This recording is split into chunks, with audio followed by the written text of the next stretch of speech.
ನನಗೆ ನಾನು ಆಫೀಸಲ್ಲಿ ಕಚೇರಿಯಲ್ಲಿ ಕೂತಿದ್ದೆ, ಭಾಳ ಬಿಸಿ ಇದ್ದೆ. ಫೋನ್ ಬಂತು, ನಾನು ನೋಡಿದ ಹಾಗೆ ನನ್ನ ವಾಟ್ಸಪ್ ಮಾಡಿದ್ರು ಕವರ್ ಪೇಜ್ನ. ಅಲ್ಲಿ ಪುಟ್ಟಣ್ಣ ದಸರಾ ಅಂತಿತ್ತು. ಎಲ್ಲಿದ್ದ? ಅಷ್ಟು ದೂರದಿಂದ.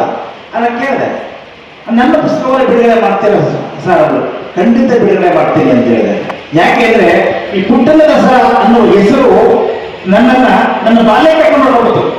ಯಾಕೆಂದ್ರೆ ನನಗೆ ದಸರಾವನ್ನು ತೋರಿಸಿದವರು ನನ್ನಪ್ಪ ಹೇಗೆ ತೋರಿಸಿದ್ರೆ ಹೆಗಲ ಮೇಲೆ ತೋರಿಸ್ಕೊಂಡು ನನಗೆ ದಸರಾವನ್ನು ತೋರಿಸಿದ್ರು. ಆ ದಸರಾ ಹೇಗಿತ್ತು ಅಂದ್ರೆ ಅಂಬಾರಿ ಈಗಲೂ ನಮಗೆ ಕಣ್ಣು ಮುಂದೆ ಇದೆ. ಯಾಕೆ ಪುಟ್ಟಣ್ಣ ದಸರಾ ಅಂದ ಕೂಡಲೇ ಖಂಡಿತ ಬಿಡುಗಡೆ ಮಾಡ್ತೀವಿ, ನೀವು ಬರೋದಾದ್ರೆ ಅಂತ ಅವರ ಮತ್ತೆ ನನಗೆ ಭರವಸೆ ಕೊಟ್ಟೆ.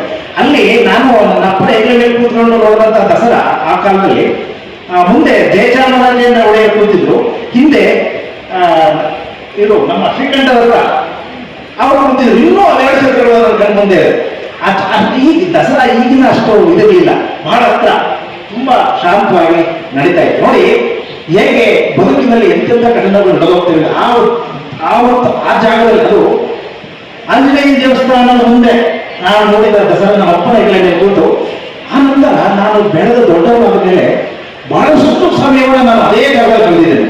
ಗೊತ್ತಿಲ್ಲ, ಯಾಕೆಂದ್ರೆ ನಾವು ಕನ್ನಡ ಸಾಹಿತ್ಯ ಪರಿಷತ್ತಿನ ಊರನ್ನ ಮಾಡುವಲ್ಲ, ನಮ್ಮ KS ಸಮ್ಮೇಳನ ಅಧ್ಯಕ್ಷರು ಮಾಡಿದಾಗ ನಾವು ಆ ಪ್ರದೇಶವನ್ನು ಆ ಒಂದು ಕಚೇರಿನ ಆ ಒಂದು ಕೋಣೆಯನ್ನು ನಾವು ನಮ್ಮ ಸಾಹಿತ್ಯ ಪರಿಷತ್ಗೆ ಸ್ವಾಗತ ಕಚೇರಿಯನ್ನು ಮಾಡ್ಕೊಂಡೆ. ನಾನು ಅಲ್ಲಿದ್ದೆ ಪರಿಷತ್ನಲ್ಲೇ ಒಬ್ಬ ಕಾರ್ಯದರ್ಶಿಯಾಗಿ.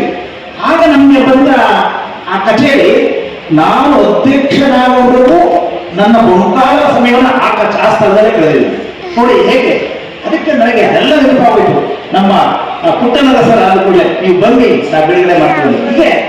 ಹೀಗೆ ನಾವು ಬದುಕನ್ನ ಕಟ್ಕೊಳ್ಳೋದು, ನಮ್ಮತನವನ್ನು ನಾವು ಬುದ್ಧಿಪಡಿಸ್ಕೊಳ್ಳೋದು.